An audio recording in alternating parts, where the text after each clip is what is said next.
back. We're so back. We're live. Welcome to another episode of the Strompcast. I've got the Xavi to my Iniesta, Mr. Danny Saldana today. How are you? I'm good, brother. I'm good. I have the Portugal game in the background after You a and me huge both. Sporting win. On my totally legitimate stream. Yeah. Oh, I mean, I do have a legitimate stream for this one, actually. They take a monthly subscription out of me. That makes both of us. There we go. But yeah, I got this list song in the background. The Sporting boys carrying Portugal as always. Big Sporting win to talk about. We got some fun activities ahead of us as well. But Rich, how are you doing today, brother? I am good. It's just another week in the life. Nothing special. Huge dub from the boys. Nice bounce back win after getting bounced out of Europe. So we take those. And yes, I mean, Seleção, but they're friendly games, so they're kind of meaningless in the grand. Yeah. They don't tell us a whole lot of anything. Although I will say Sweden's a better team than we played in qualifiers. So slightly surprising, slightly lopsided result based on the quality of the opposition, but we'll take it. Facts. Make sure to give Sam a follow here as well. Chris a follow here. They couldn't join us today, but more importantly, and I'll leave this throughout the time. All things Alvalade there. Let me bring up the Sporting game here, and then I'll go through the lineups, Rich, and then I want you to tell me your thoughts on the big 6-1 win. Goal point giving Israel a 4.8, while everybody else is just... That feels kind of harsh. I mean, we'll get into it. It feels a little harsh. Israel in net, Matheus Reis, Coates, Diomande in the back line, Nuno Santos, Murita, Hulman, Jenny, and then Paulinho, Gyökeres, and Trincão up top. Substitutions of Bragança, Inácio, Quaresma, Isgaio, and Kobe Coendredi. A hat-trick, first hat-trick, actually, funny enough, which is crazy to say. He has so many goals, but hat-trick from Gyökeres and an assist. Didn't he? No, it's his first hat-trick. Or maybe a first hat-trick in the league then. I was going to say, I swear he had a hat-trick in one of like the TOS League games against like some team we never heard of. Like, definitely I can't remember now. I can't remember. I'd like to think he did. We'll say the first hat-trick in the league. Paulinho with a brace and an assist. Nuno Santos for 2 assists and a goal. Rich, bro, talk me through it. What were your thoughts on this game? This was the Paulinho game of all time. Let's get that out of the way. It was Paulinho in a nutshell.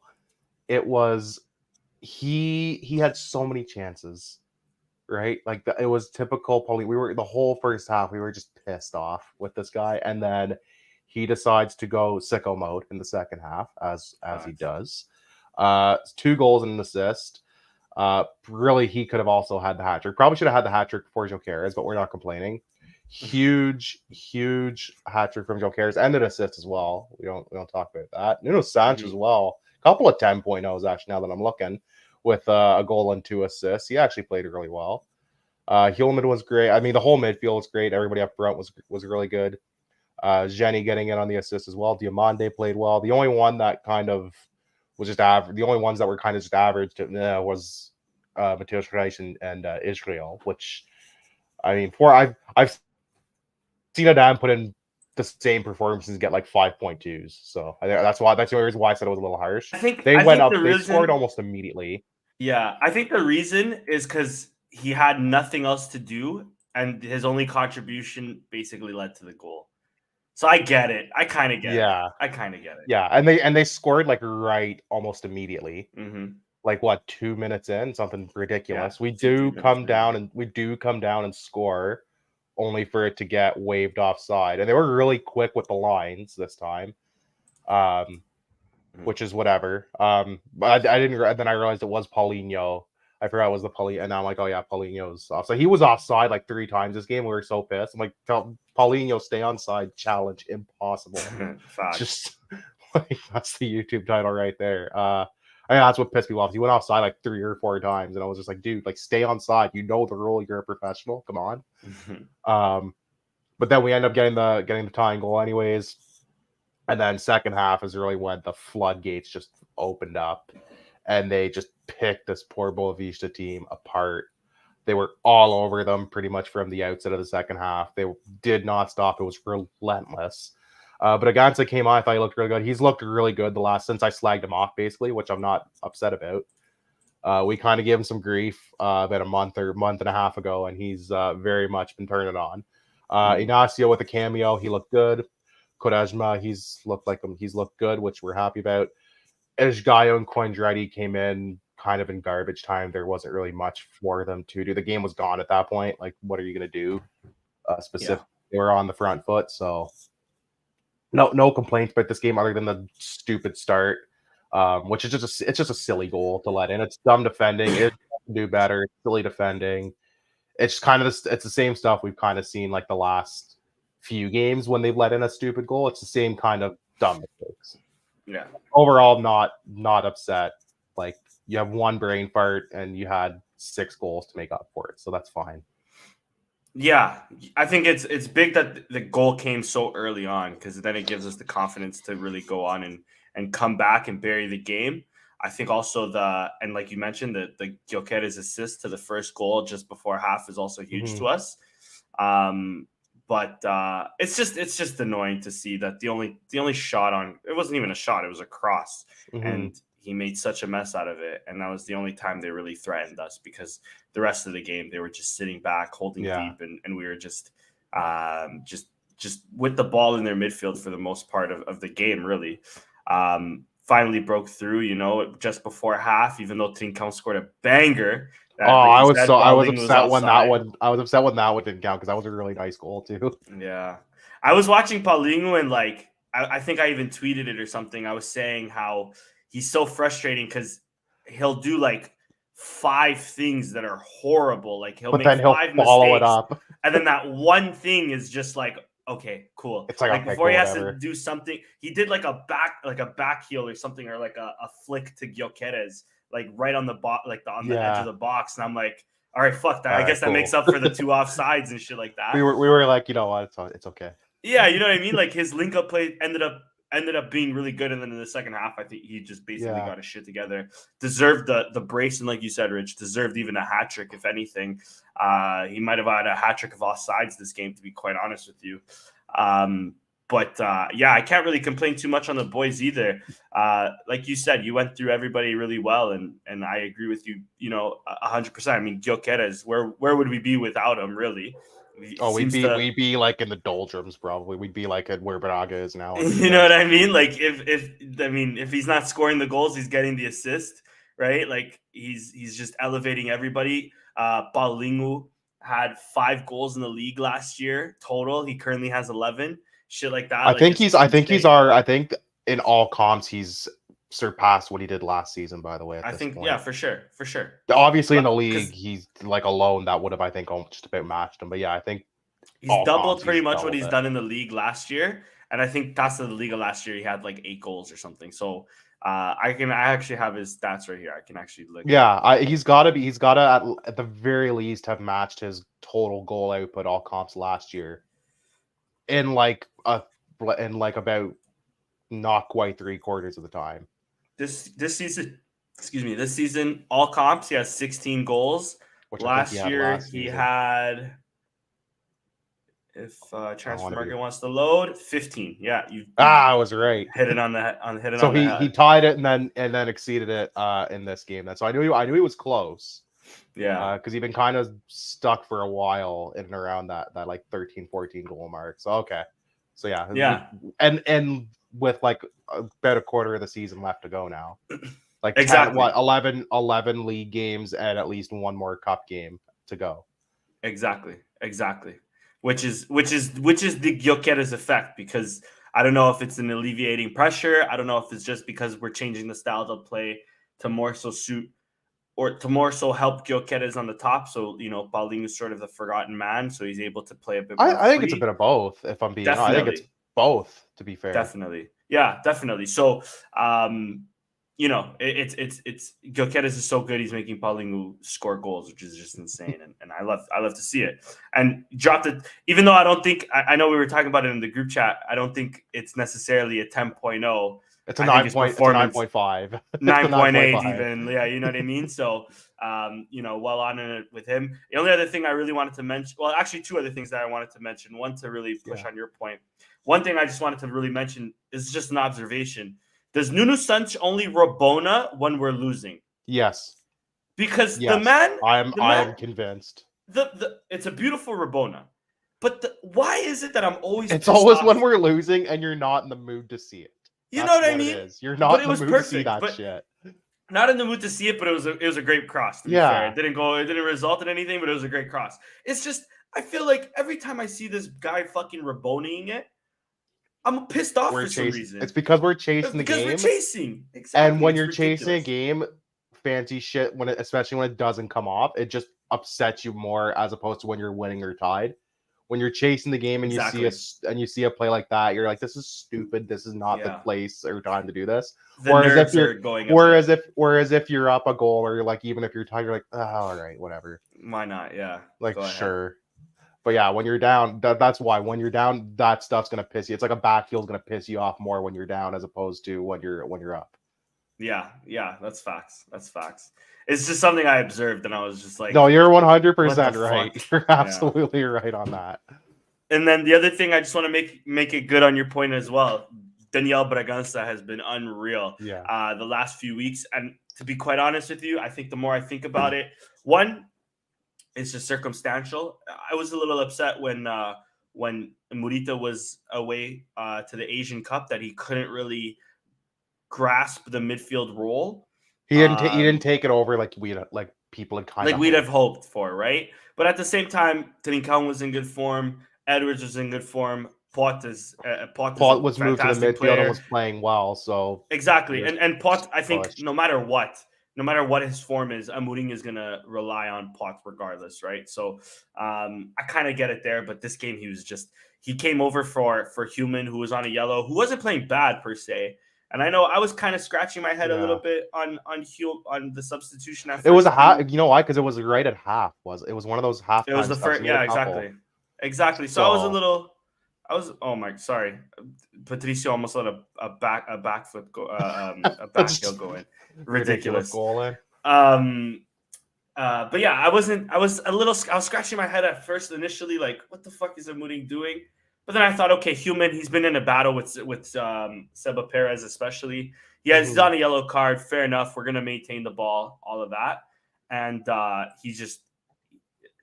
Bragança came in and started like showing his magic and showing the player that he can be. And I think he's just one of these cases where we just need a little bit more patience with him. And we have to understand the circumstances. I think it's safe to say Morita's a better player than him. Human's a better player than him, but they're also older than him as well. You know what I'm saying? Yeah. So it's expected, right?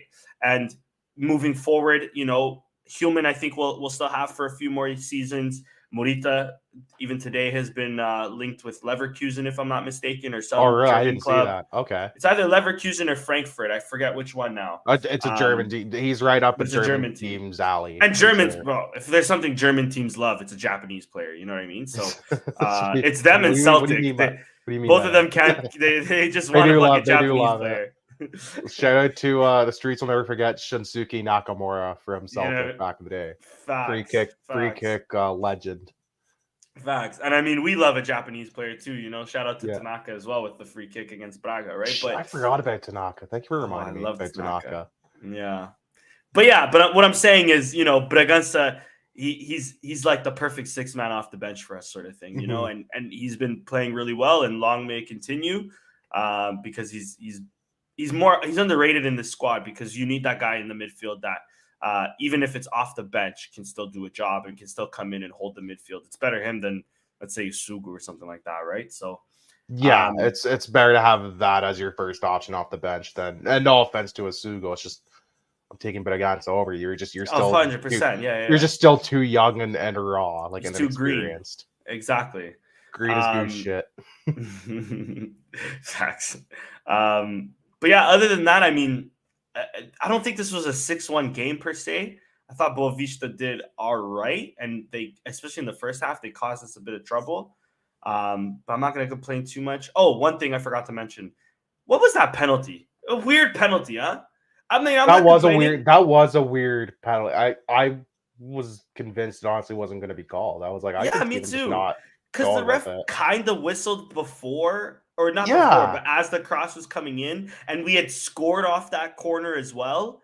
And I don't know what the hell he called on that. And then they went to VAR, and there was like a pause for a few minutes as well. And then they just were like, "Yeah, it's a pen." I'm like, "Oh, like Okay, sure. I'll take sure. it. Gyökeres hat trick incoming, sure, but weird. Yeah, it was a weird penalty, and then like just like the infraction was just kind of like yeah. it was just kind of No, one I of mean those. the infraction was. I mean, the guy kind of like football tackled That's Ignacio fine. in the box, but I hear you as well. Weird. Like, It was just all weird. It was just all weird. The whole thing. Where I was like, yeah, I don't even know. Like, no one really knew what was going on for a while.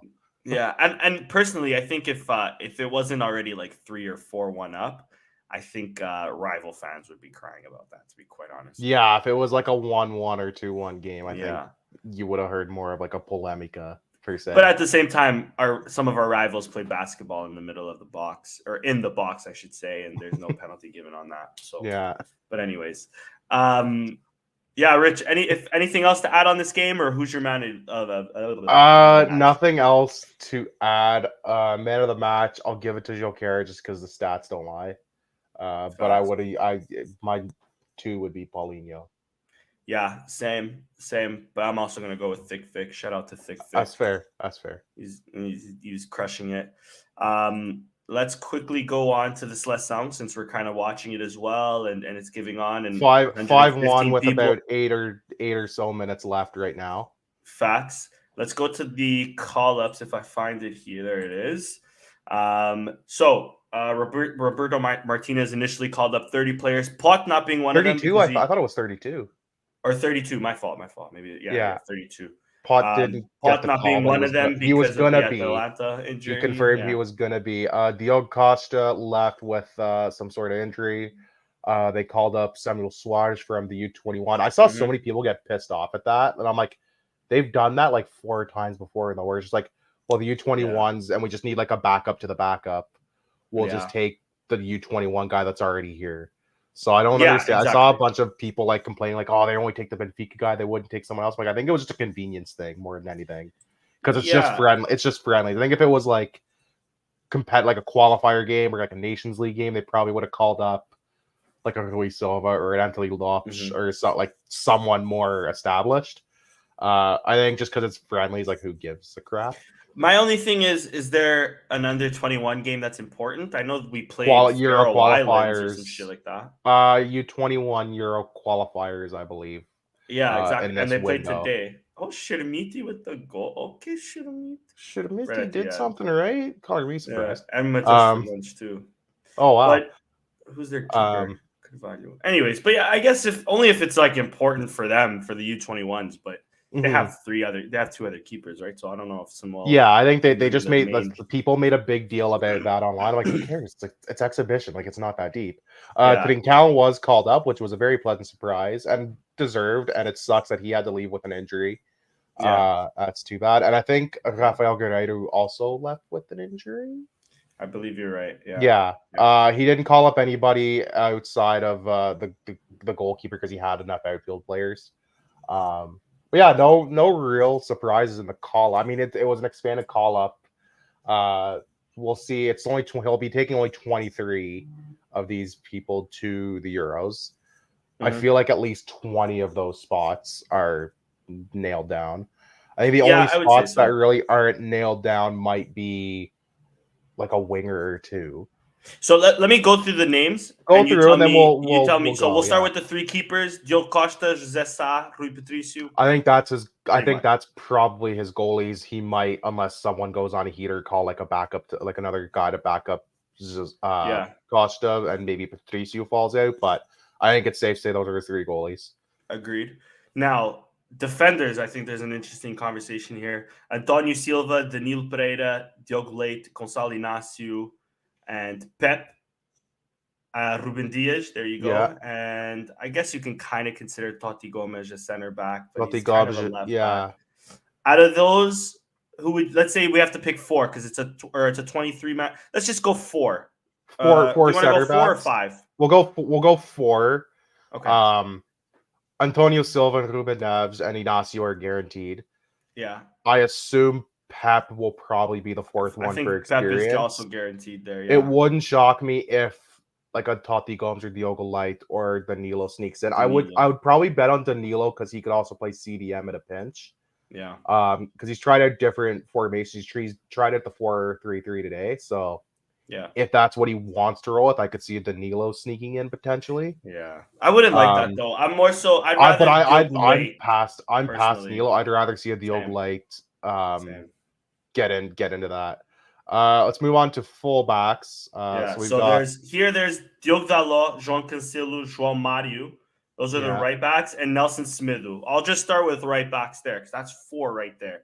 Let's pick 2. I'm picking Cancelo's and Dalot's to lose, I think. Yeah, bro.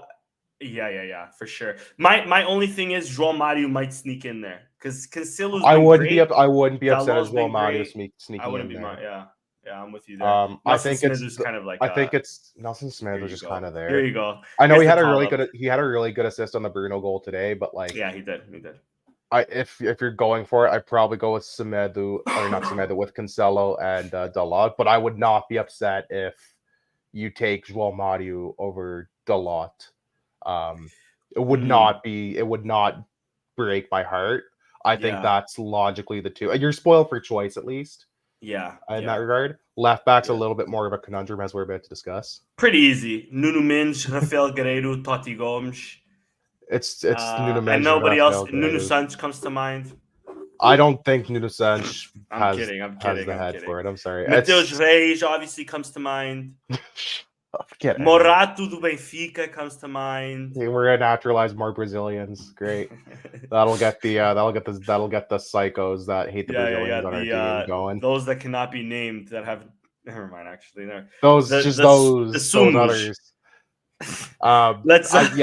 It's pretty much like if Guerreiro and Nuno Mendes are healthy, it's there. Like one of them's gonna be starting. Yeah, for sure. Those 2 are the ones to pick. I say. Yeah, I'm surprised he didn't call up like a Mario Rui at least over if you're in a none because he's been good for Napoli last 2-3 years. I'm surprised he hasn't gotten a run, especially with those 2 guys flip flopping with injuries. The thing is if Jorge Mendes didn't have Roberto Martinez a little bit by the balls, not so much, but a little bit by the balls, he wouldn't be calling up Totti Gomez as much as he is, and he'd at least call up Mario Rui, right? But I guess that's just one player I'm a bit surprised hasn't gotten even really as much love. Yeah, especially considering guys have been injured, they've had to rotate. Although I guess they also feel because Cancelo can shift to left back if he needs to. That might be why. Which I guess if one of those guys is hurt, you could always shift a Cancelo as your left back and then have a Dalot or somebody else as your right back. So I get the flexibility factor there as well. I'm with you there too. Midfield. Midfield. So we'll go. Yeah. So midfield. We'll just Bruno Fernandes, João Palhinha, João Neves, Mateus Nunes, Otávio. You can kind of consider him that. Ruben Neves, Vitinha. That's really it. So how much is that? 1, 2, 3, 4, 5, 6, 7, 8. 7 dudes. So let's pick 6. We'll say 3. Just in case you play 3 or 2 in there. Let's pick 6 midfielders. So Bruno's in there, guaranteed. Palhinha. João Neves, I'd say, is guaranteed. João Neves is guaranteed. I think Mateus Nunes is there. Yeah. I would say Vitinha has to be guaranteed. I think Vitinha, because he's been playing really well. And then Fabio Vieira, was he hurt this call-up? Maybe not, but he barely plays for Arsenal now that I think of it. That's fair. 5-2 Sweden, or 5-2. If there's any player I don't want to take, it's Ruben Neves, just because I don't think we need slow midfielders who don't do much. He's been coasting off that one banger he scored in the championship 8 years ago or whatever the hell it was. Facts. So that's the only one I really wouldn't take out of that midfield crop. I think it's Bruno. I would maybe only take him because he's as close to Palhinha as a backup to Palhinha as we can get, and Otávio is just another one of these Bruno Fernandes, Nunes, Neves, things like that. Fair, I guess if you need a backup player, you have him or you have a Danilo. But if we have Danilo, I guess. It depends on what they want to do. I think that's probably your core 5 though, is Bruno, Palhinha, João Neves, Mateus Nunes, and Otávio. I'll take and then probably Vitinha, and then you probably take one of a Ruben Neves or maybe somebody else, depending on how you formulate your four. The wingers is where it gets really interesting for me because there's a lot of choice. You're spoiled for choice. Yeah. Bruma, Bernardo Silva, Trincão, Conceição, Felix, Jota Silva of Liverpool, Rafael Leão. I'm sure Pot. I think we should even mention Pot would have been there in this call-up. So, is there anybody else that's injured that I can't think of right now? No. We got Diogo Jota, we got Jota Silva. So we've got like 8 or so wingers that we could take. Mm-hmm. Rafa wouldn't be called back in. So yeah, that's not. Bernardo's a guarantee. And Felix is a guarantee, even though I'm not overly fussed on João Felix, and I've made my feelings very known about Rafael Leão is a guarantee. Leão's a guarantee and should be. He's been playing phenomenally. Even this game, he's been playing great. He had a goal, beautiful goal. Agreed. If it's up to me, I would probably take Pot because if he continues the form he's had, I think you'd be dumb to ignore that. I'm just trying to look at who else. If I don't know how, because you're gonna take 2 guys who can play light. You're gonna take 4 wingers at least. I'm thinking it's gonna be Felix, Leão, and Bernardo guaranteed, and then if it's up to me, I take Pot over Diogo Jota. Same.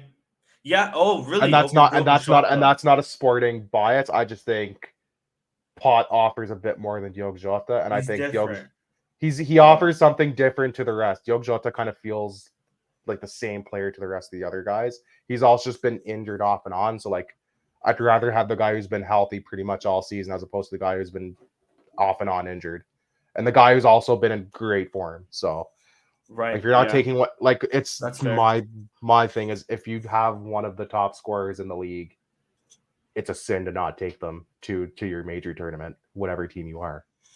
Right? If you have a guy who's been one of the top producers and you decide I'm not taking him just because, fuck you, like go to jail. Like you're an idiot. And then the strikers, we know it's going to be Ronaldo and Gonçalo Ramos pretty much, and then maybe a third guy depending on where they make their pick. I lost count on how many players we had there, so maybe you can squeeze in the core guys. I think we know there's probably realistically like a spot in midfield and a Ricardo Horta. That's who I'm forgetting. I knew there was somebody. I don't think he makes the Euro squad. I like Ricardo Horta. I just don't think there's enough room for a guy like that. I just only mention him because Roberto Martinez loves him.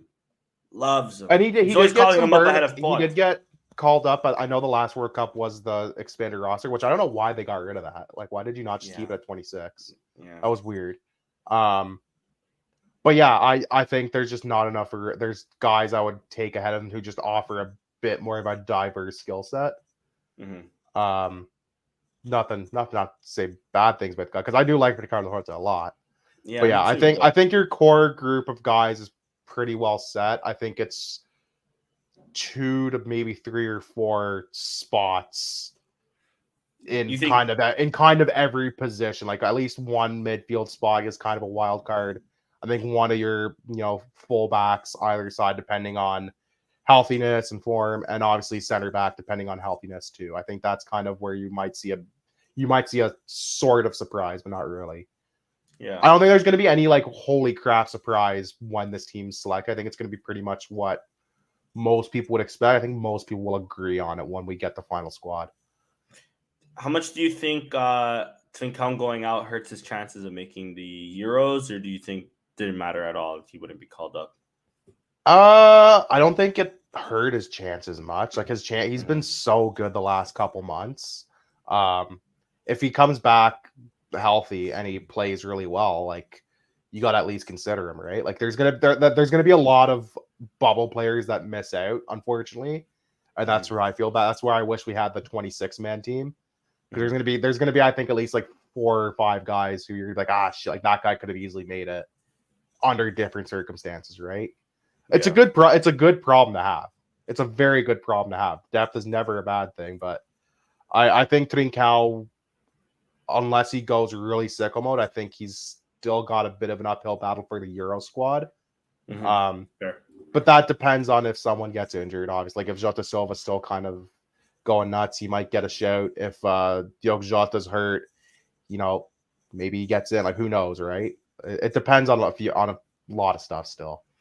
Yeah, I would say so. I'm with you there. I agree too. I think maybe it hurts it a little bit, but out of like the outside shouts, so like I'll even include Ricardo Horta, the Bruma, the Conceição, the Jota Silva. I think Trincão is, and maybe this is a Sporting bias, but I personally think Trincão is above all of them. I think Trincão is above at least a Bruma and a Horta and a Jota Silva. Definitely, sure. Yeah, definitely those two. Horta, maybe not. I think those. Chico Conceição, I think he would be ahead of him, but Conceição's been balling. It'd be close. I think if you're stuck between two, you're taking one of those two, you flip a coin maybe. Yeah, because they've been very consistent, especially the last month and a half, 2 months. So yeah, exactly. We'll see. I think overall, I guess it's a really good squad. They should at least go. They should at least be going to the quarterfinals. Bare minimum. Yeah. I think they can. I think they go to the semis, and depending on how the draw shakes out, that might be it. But who knows? Who knows? I think if we can avoid. Sorry. My favorites are still it's us. It's Portugal. I think France is the team to beat. Still. England. I think England. I don't think England's gonna win, but I think they're minimum. I think they're good for semis. I think they have a really good chance of winning this year. Jude is just another level, bro. I think if they can play to Jude Bellingham's strengths, I think he will take them to the promised land. It also depends on Harry Kane. I don't know how long he's out for either. Yeah, because it's a big gap from Harry Kane to your second. That's the thing. That's the one position where they don't have a really bona fide second. Yeah, but my favorites are still Tony or something. My favorites are still Portugal, France, England, and there's people. G came on here last time, slagged off Spain, who won the Nations League a month after. Spain's good, bro. Spain's a good team. They're good. Spain's a good team. They should have actually died on this hill. They would have won the Euros last year if they didn't lose that penalty shootout. True. I think they mopped the floor with that England team in the final. Yeah. They were so good. They were unlucky because Italy just out shithoused them. Yeah. No, that Spain team is good. You can never count out, no matter how Spain, Germany, Netherlands, no matter how bad they may look on Germany paper. And people tried to slag me off for this too. You're hard pressed to bet against Germany in a tournament at home. Yeah, exactly. I don't think they're gonna light the world on fire, but I do think they're at least gonna be quarterfinals. Yeah. I think they're not gonna be a fun team to play against. Never. Yeah. I know people are they're gonna be lucky. They got a somewhat favorable group. People are just they're gonna get wiped. I'm nah, this is if they can turn it off, if they can just find the right mixture of stuff, they're gonna be a problem. Yeah, even Italy won't be too bad. Italy's always a pain in the ass team. Netherlands are a pain in the ass. Your traditional guy, they're always you're never quite sure. They're always a pain in the ass. Mm-hmm. And then there's the dark horses. There's the Danes. There's the Turks. There's the Swedish. The Swiss, even the Swiss. Yeah, exactly. Even in recent years, there's very few. There's really no when you get to a major tournament. There's very seldom an easy game. Exactly. No game is easy. Last little topic on the Seleção that I wanted to bring up, Rich. Yeah. On a scale of 1 to 10, where is it here? On a scale of 1 to 10, or how should I phrase this? Whatever. On a scale of 1 to 10, how great is this jersey? Oh, that's one of the best jerseys Nike's ever done for us. How amazing is this jersey? I love this jersey. Yeah. I'm glad we at least got one good jersey before Nike finish their contract with us, because the home one's okay. It's fine. There's it's whatever. It's my thing is more me being nitpicky with the home one. This one, flawless. No changes. James giving it a 9.5. Brother, I might give it a 10 out of 10. I might give it an 11 out of 10. This is one of the nicest shirts we've ever had. So Rich, who are you copying in the back? What name are you getting in the back? Sem ídolos, no idols. No names. I love that. What do you mean? I have two shirts. Right. I have two shirts with a name on them. I have a Zinedine Zidane France one from the Euros in 2004. I have a Maradona Napoli one. Ooh. And I have a Ronaldo United one somewhere in my closet, I think. Recent United or old? His Vodafone on the front. AIG on the front. AIG, okay, that goes hard too. It's from his very last season at United. Fair. It's the James saying Inacio. I'm saying Bruno Fernandes. I think I might have a Bruno Fernandes on the back of mine. I was thinking Rafael Leão, but then I remembered he was at Rato. Totti Gomes. I had to check. Totti Gomes. No, saying you delusion in these parts. I'm not one to get on football, on soccer kits. I don't usually get a name. Basketball, you have no choice. Same with football, but like soccer, I try to avoid the names. I don't really tend to have names, but now that I collect my own paycheck and I'm the one you can afford the extra for the names. That's why. You know what I mean? I don't feel bad asking my mom for a name in the back. Mm-hmm. And I don't know. Anyways, let's move on to a little fun thing I have here. So I thought of this just because, I kind of stole the idea off of Filthy Fellas. And I mean, it's a tier list. It's nothing like people haven't been doing in the past. No. But I just thought, I think realistically here, this might be Amorim's last season. And I thought, why not rank all his signings, loans included. So loans are in this. Okay. I'm going off of everything. So a loan. So Sarabia's in there. João Mario is in there, as you can probably see. All right. I'm seeing a lot of guys, and I'm already formulating in my mind who goes where. So let's do this in order. We'll have a quick We'll do it in order. My only thing is, I think I only put a top 3, so we have to put a top 3, and at the end of it, we'll rank first, second, third.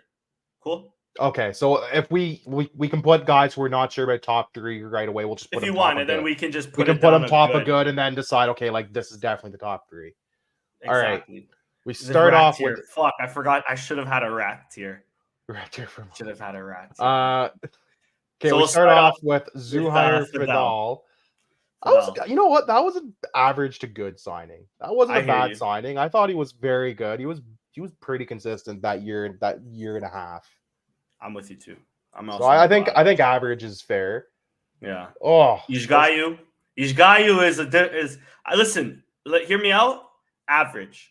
Because I'd put him average. We could put him poor as well because it's also like an infinity. I think at the end, he's going to be bottom of average. Let's put him average behind Vidal for now. All right, I like that. João Mario. Let's take a step back. Okay, let's take a step back. Let's look at this in a vacuum for the time. We're not Sporting fans. He came to us on a 1-year loan from Inter. Forget what happened afterwards. He was average to good. He was average. I put him top of average because he had games where he was like he helped drive the game and he was key, and then he had games where he just slowed things down at the worst time. Yeah. So I put him top of average. Yeah, but then I remembered. We are Sporting fans, so fuck this guy. All right, fair enough. I won't argue that. No, I'm kidding. Let's put him average. I'm with you there too. Islam Slimani. Poor. Yeah. Hot garbage, though? No, he scored a few not goals. That bad. He scored a few goals. Not that bad. We're going to get into more hot garbage ones in a minute. Okay. Poor. I'm with you. Bellerin. Poor as well, I think. Poor. Not quite hot garbage. He didn't get a lot of chances to play, but... Not quite hot garbage. He's just meets the threshold. St. Just. Oh, here's a good one. This is a tough one. This one. I think poor. Yeah, I love him. I love him as much as the next guy. Top of poor though. I put him ahead of Slimani. Okay, I'm with you there too. Roshinha, hot garbage. Garbage. I think this might be our first candidate for low to poor. But this might be our first candidate for hot garbage. The thing is, we had a period where we forgot he was even on the team, so I got to put him in hot garbage. And then when he came on, he was nothing special. If Sam was here, though, I don't think he would allow us to have him hot garbage. Die. I'm putting him hot garbage. I would happily retcon him to bottom of poor, though, if we had to. But I think I'm cool with hot garbage, though, personally. I'm cool with hot garbage. We can evaluate this later and see if there's any we want to really move. Good. Nuno Santos. Good. These ones are all going to be no, not top 3. Good for now. Edwards. Good. Good as well. Gyökeres. Top 3. Yeah. I'm not even going to. It's not too soon? I don't think it's too soon. I'm with you there too. He gives me Bas Dawes vibes where even if we don't win anything, just the memories we got from him are going to be a lifetime. He's lethal. He gives me lethal. Yeah, exactly. Garbage. João Virginia. João Virginia, garbage. Did I forget? Oh no, he's right there. Vinagre. We've barely seen him play, so probably hot garbage. Yeah, he got cooked so bad against. He got cooked so bad against Ajax that we never heard from him again. Yeah. He got banished to like the Shadow Realm after that game. Yeah. Like when you get cooked so bad one time that we've never heard from you again, you've got to go to hot garbage. I'm with you. Listen, personally, I'm with you. When you get cooked out, and like the end of hot garbage too. Yeah. All right, interesting one coming up. Mateus Reis. He's good to average to me. I'd put him top of average. I want to even put him good, even at the end of good. Personally, I think he's been. I'll concede that. Yeah, I'll concede that because we do get him at 2 positions if need be in a pinch. So I'll put him bottom of good. Exactly, and he came in on a free too. I don't want to base this off price either, but that has to be mentioned. Price should play a bit of a factor in this. I mean, all these guys we got were pretty cheap, save for Vinog. Like save for Vinog and Jokeres, who was our record signing. Facts. One good, one not so good. Sometimes maybe good, sometimes maybe shit. I almost called him Artur Cabral. What's his last name? Artur Gomes.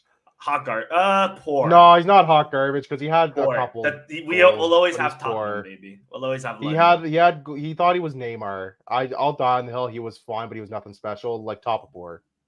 Ahead of Bellerin and Slimani. Yeah, but ahead of those two, but behind St. Just.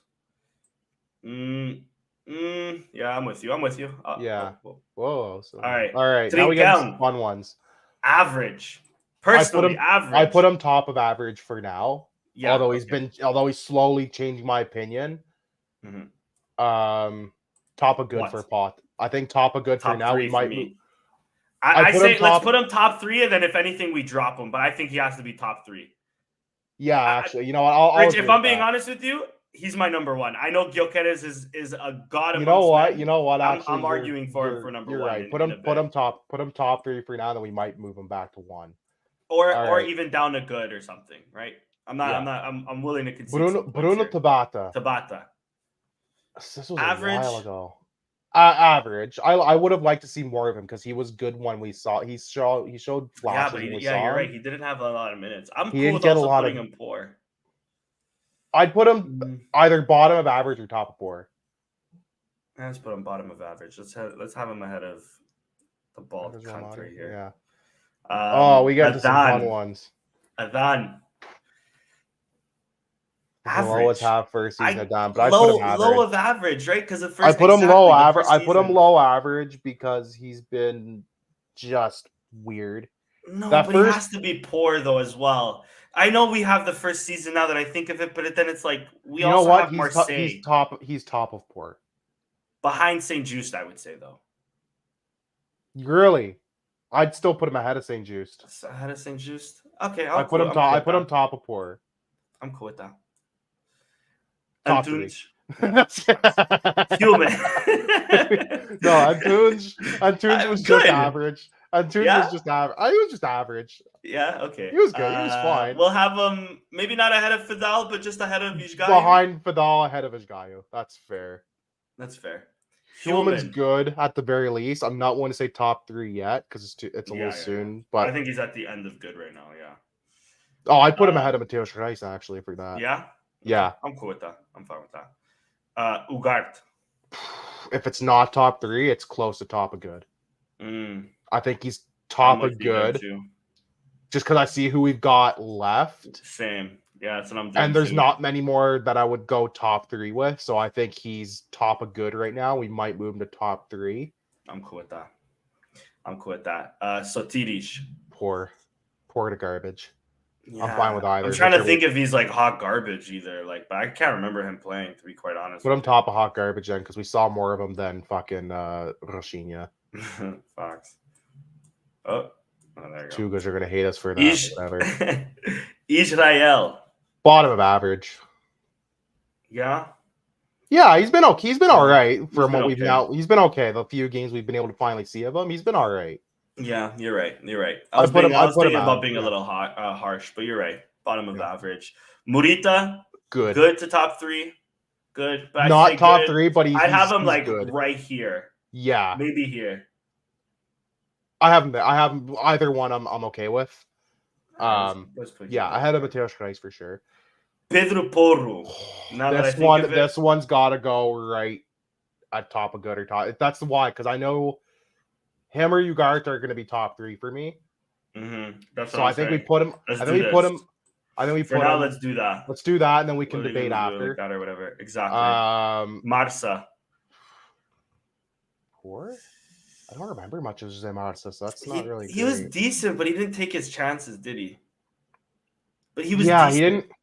He was top of poor, below or bottom of average. Yeah, then? no, yeah. Let's have him at poor. Because if you can't cement your way into the team, I think he has to go even below Slimani. Yeah. I think even I don't know. Let's leave him there. Now we're getting into guys that I forget even existed. Coandretti. Not really too soon. Much, though. It's too soon. We can come back to that one if we want. We'll just do bottom of average right now. Yeah. Gonçalo Esteves. Poor. He has to be poor, right? He's got to be poor. Right at the end of poor.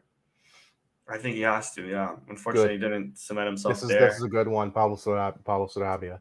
All right, now his position though, because I know we finished second that season. What did we win that season? Taça da Liga, and that was we lost in the Taça semifinals, and he almost dragged us to the final. And for Europa League, we made it to the semis. No, that was the champion. That was the Champions League. We right. We lost to City. Right. I put him in good. Yeah, I would have him in good as well. I think what holds him back is it was just a season. Yeah, but what a season, brother. That was a fun time. Even though we only won like a toss league, like that was a fun season. Yeah. And we were so close. We should have won the league that year. Man, that Porto team was good though. Like props to them. Yeah, like for sure. That was literally it came down like the last like the game fourth or third. I think it was like the third last match day. It was like it's over. Yeah. Longo. Poor to garbage. Really poor, yeah. Really poor. Yeah, I'm with you. You gotta be really bad. You know what? Sotiris is there too. Let's have him garbage, man. Like I'd put him above Sotiris. Yeah. Barely, but I would. Yeah. Fatawu. This is one that I'm so upset about because I wish we still had Fatawu. He had a game. He had one good game and then I know. Do we put him in poor? Do we put him in average? Yeah, I'm with you. I don't know. Put him in average. I put him ahead of Coindretti. Yeah. Yeah. But I'm okay with that. He wasn't really average though, was he? I mean, no. Let's think about this. We have St. Just and poor, and St. Just has done a lot for us even in his little time. Yeah. All right. What do you think? I'll yield to you on this one. I'll put him poor. I'll put him just ahead of Marsa. Yeah. Even though it was more so of a coaching and admin thing than a player thing. Yeah. Fresneda. We haven't been able to see much of him. We've barely seen him.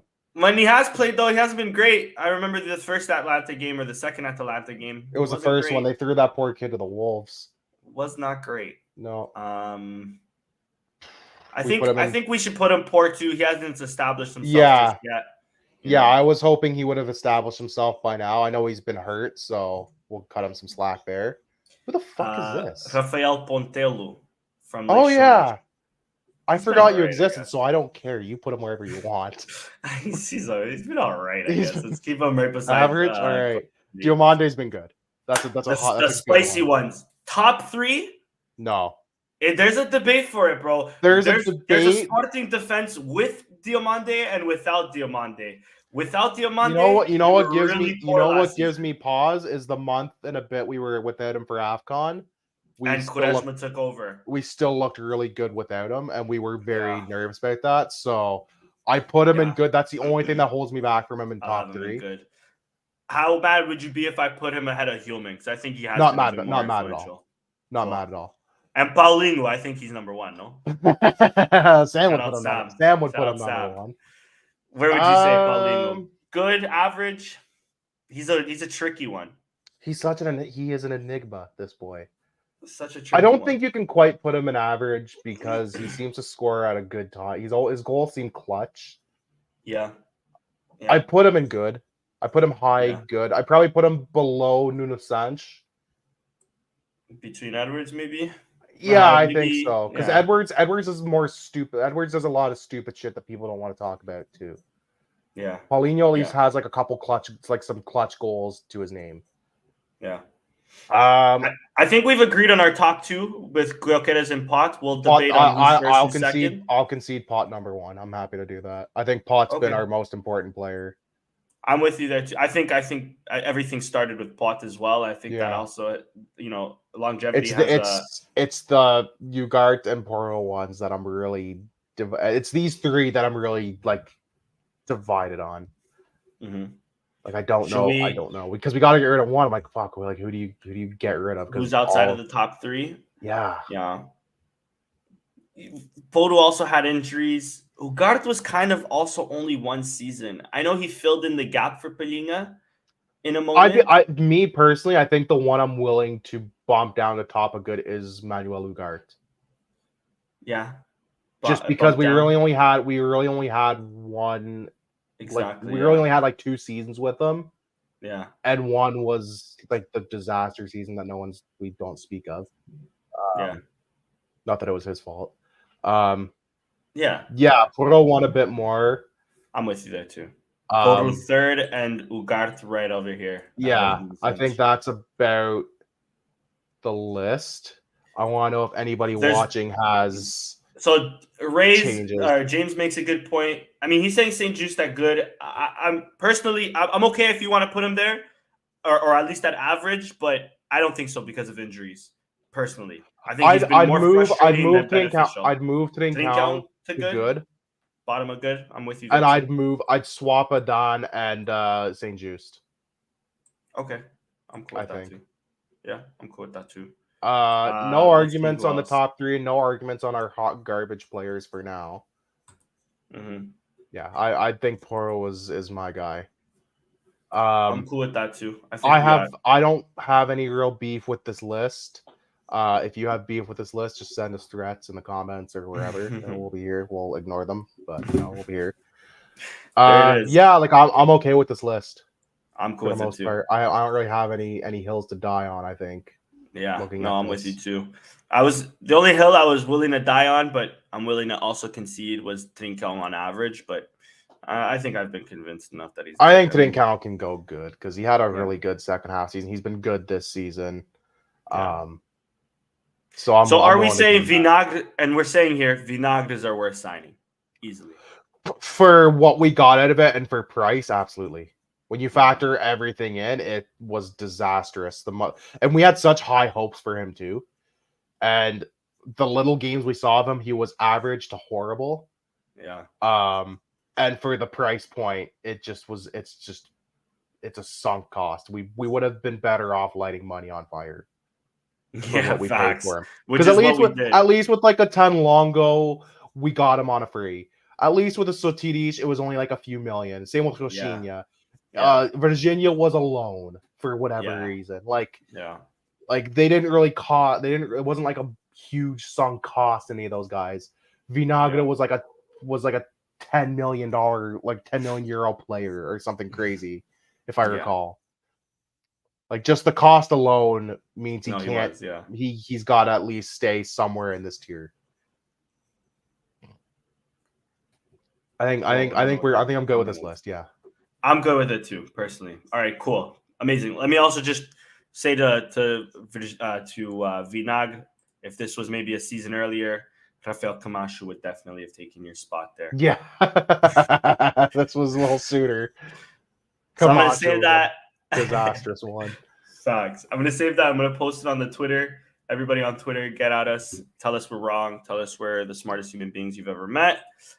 Because believe me, infinite galaxy brain ball knowledge from the two Canadians, from the two Canucks. Facts. Do we want to get into fantasy or do we want to get into league predictions first? Yeah, I'll do the fantasy real quick then, since we're here, and then I'll pass it off to you for the predictions. Sam with a big week this week. 91 huge week. Hey, I gained 3 points on the boys. Look out.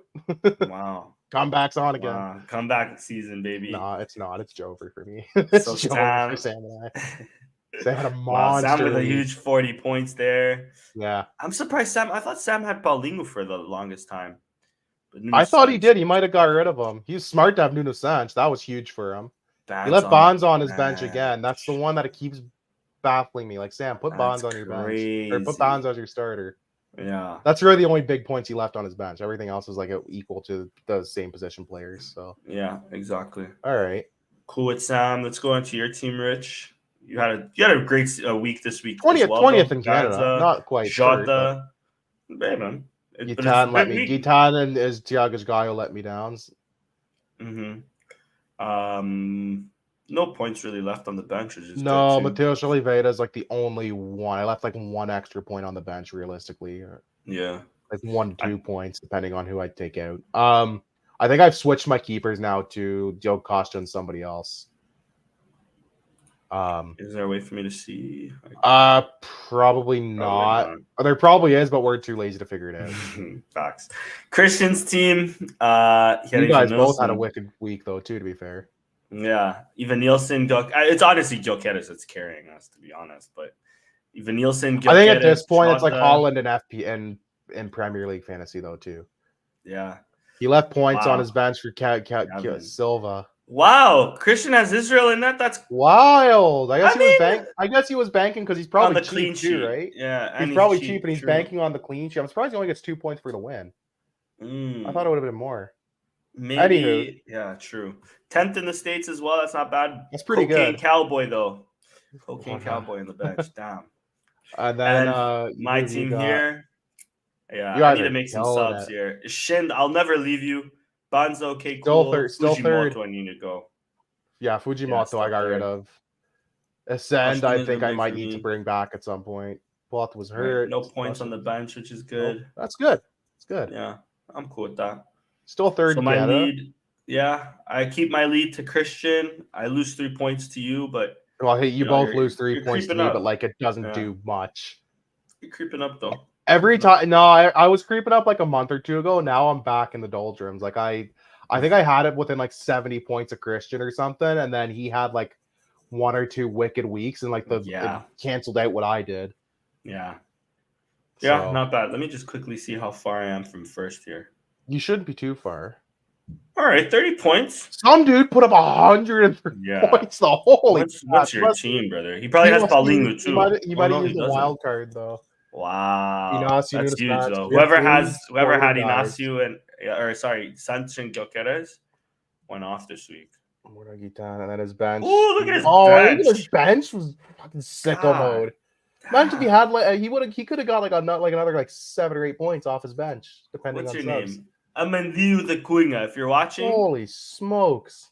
God damn. He leapfrogged you, so you were back in second, and he leapfrogged you. Yeah. Guy behind you put up 97 too as well. Jeez. Crazy. Anyways, that's the fantasy there. You can bring up the predictions that I... one sec. I don't want to talk about it, boys. Yeah, you. I think you forgot predictions again, didn't you? God damn, bro. Crazy bastard. It's because Canada legalized a certain herb that you can smoke, man. All right, you can see this? Yeah. All right. So let me scroll down here. Dog's barking, but that's okay. So Dad's barking because she's pissed off at you for forgetting predictions. Danny's dropping the ball. No points for him. Chris Oliveira gets the points for the win, gets a goal scorer. Good on him. I get points for the win. I get 2 points. You finally get the Gyökeres brace. Yeah, you've been chasing that for a while. I've been chasing that for a bit. Me and Sam, I think me and Sam both. Sam gets it because he gets Paulinho times 2. Yo, Sam pisses me off. Not a bad show. In like an amazing way, he pisses me off. Like, how did you know? He pulls out some of the weirdest predictions sometimes. That was crazy. So yeah, 2 points for Grant, 3 points for Sam and I. And if we go to the top of the table, because that was the only game for this week, I've got an 11-point lead on Chris. Wow. Crazy. So I hope to not pull a total bottle job. Although it would be a great tribute to our beloved Sporting. Exactly. Sam's not too far behind him. He's got 59. You're not too far behind Sam. If you and Sam didn't forget, if you guys didn't forget predictions, this is a lot closer than what it is. Yeah. I need to try to at least match Sam. I'm not trying to get relegated. I think at this point, all I need to do is not miss a prediction and not get anything wildly wrong. Yeah. And I pretty much got it in the bag. We have like a 10 or 11 league games left, and then at least one cup game, potentially the Tossa. Let me stop my sharing. So yeah, that's where we stand in the league predictions as of right now. So I feel smart, but I've really not done anything that different to anybody else. I've just consistently made predictions. I've been here about that life, game in, game out. But consistently making close to the right predictions, at least. Consistently getting like at least a point or two like every week, which goes a long way. You got to grind them out. Because we've also, for the most part, when we're predicting, we're also predicting Sporting wins. So we tend to at least always get 1 point there. It's always, I feel like the difference here is like you've been getting the goal scorers right. It's the goals. There's a couple games where like goal scorers really like how like gave someone like a monster week. Exactly. And there's like 1 or 2 weeks where like a few of us got like the score, which was like that's an extra like point, which is crazy, right? So yeah, it's like a point for a win, but then if you get the score, it's another point on top of that. So like that goes a long way in how we determine that stuff. Facts. Quick 2-piece news that came out today. Just wanted your opinion on it, and then we'll close it off. I might Quaresma potentially getting a contract extension. Seems an important part as the future of the club. Any complaints there? 60 mil clause. I mean, why not, right? No, zero complaints. I have no complaints. He's been playing great. Good for him. Good for him. What a bounce back story. We love that. We love a comeback story. You know. Let me also see when was his. Who doesn't love a Rocky? You know, Seabiscuit, the Mighty Ducks, Kim Kardashian. Anyone who gets that joke, you'll know. Many comebacks. No, his contract set to expire next summer as well. 2020. So he had another year after this year. So yeah, it makes sense. It's usually when they start negotiating with guys anyways to renew. So that's good. Exactly. And then this is what we referred to earlier. Murita. It was Eintracht Frankfurt. Sorry, not Leverkusen. They were a good team, to be fair. So. And then Serie A clubs as well, other Bundesliga clubs. I'm curious as to which Serie A clubs in particular would be after him. Yeah, Roma. They have a Portuguese director of football. I could see like a mid-table to like fighting for Europe team. Yeah. I don't think he goes like a Juve. I don't think he goes like a maybe. I don't think like a Juve or like an AC Milan picks him up or like an Inter, but like maybe like a Roma or like a Napoli or like a maybe Inter. Maybe. They have Japanese owners, if I'm not mistaken. Oh, true. Is it Japanese or Chinese? They're Chinese. My fault. But Inter has a pretty. Actually, I'm not going to roll Inter because they got our guy Tejan Buchanan. So Inter could be a shout because they do kind of find these, we call it like hidden gems, they find these interesting players. They always have. So I won't roll them out. But I'm curious which Italian teams. Bundesliga is kind of, you could kind of more easily deduct which teams are probably in on them. What's are you okay? Are you comfortable with losing him? And if so, like, what's the price range you're looking at? I think. I really like Morita. He's probably our second, or he's one of our top 2 or 3 midfielders. Price for him's got to be at least like 20 million, I would think. Like exactly. Japanese international starts for the team, which is no pushover national team. Starts every game, is consistent. Holds down a 2-man midfield, which is even more impressive. Exactly. He's what, 28, 27? 27, 28, yeah. I'll tell you exactly here. Yeah, I know he's around that. I just want to confirm. 27, 28. Oh, he's my age. He's turning 29 in May. Shout out to 95 babies. I think turning 29. I think in and around 20 would probably be fair. I could see them go a little. I wouldn't go any lower than like 16. I was gonna ask 15. You'd say? I might take that, but I think even still, Murita's like, because he's also in his prime right now, it might even be more costly for us to lose a player like Murita, trying to replace him in years moving forward. And the thing is, he's such a beloved fan favorite. So like, he's and he came cheap from Santa Clara. We went from Santa Clara for like not a lot. So like he's the perfect combination of he's good and he's very much beloved by the fan base loves that dude. Exactly. And he seems to really like the team and the fans and stuff too. Like anytime you see him do an interview, he's always just gushing about how much fun he's having. Yeah, that's a guy ideally like I would like to keep around just for vibes. Yeah, it would suck to see him go, but I mean, if the right price comes along, like anybody can go, right? That's always been our philosophy. So ideally, I'd like to see him stay, but if a really crazy offer comes and you find a good replacement for him, I'm not gonna. I'll still be a little sad because I like Morita. That's my boy. Same. My buddy moved to Japan. He's a big soccer guy. He goes, that Morita guy. He plays for my team. He goes, I fucking love that guy. That's his boy. That's his boy. That's one of his boys. Yeah, fair. Oh, we also have the Cedric Suarez room. Well, Portuguese has one Cedric Suarez, and I'm just like, no. That's why I was kind of ignoring that. Yeah, no. Well, it's not necessarily a rumor. It's just he's leaving. Sporting fans Arsenal will at some free. of them. And I'm cool with him. I'm cool with him if he replaces. It's fine. I really don't care. He's even replacing Gayu. I don't even know. Like, he's older. At this point, they're kind of the same player. Yeah. If we're gonna be honest with ourselves, the only thing it's a lateral move. Yeah, I haven't seen Cedric play too often for me to say. Because he doesn't play. He hasn't played. At least just Gaio plays. He played okay in Fulham last year under Marco Silva. Yeah. But yeah, unless it's a backup option. But even still, that might be an expensive. Why? I'd rather them take the time Saudi, to try to establish Fresneda or let Jenny run wild. Like, I feel like you're better off distributing that money elsewhere. Because he probably won't come cheap either. He's making Arsenal money, which isn't going to be very affordable for us. Exactly. And he's been in England making that type of pay for a while now. Yeah, so unless he wants to take a drastic pay cut, and at the end of the day, like, it's a lateral move at best to sign a guy in a position you're kind of sort of stockpiled on. Exactly. Like, I'd sooner them spend that money on a left back. Yeah, facts. Like, or on like another winger, man.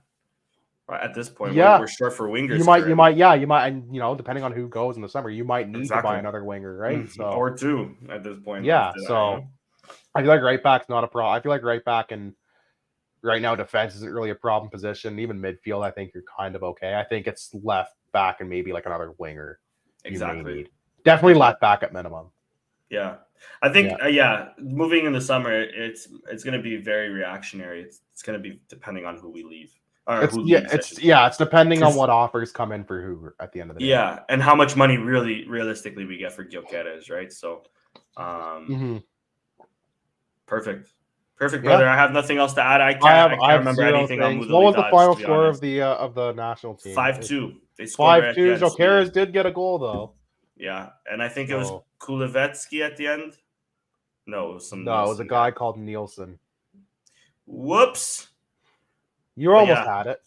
A bunch of Sporting Academy players is what I see. Rafael Leão, Matheus Nunes, Bruno Fernandes, Bruma. Well, Bruno Fernandes is an academy, but he's a Sporting guy. He's Sporting.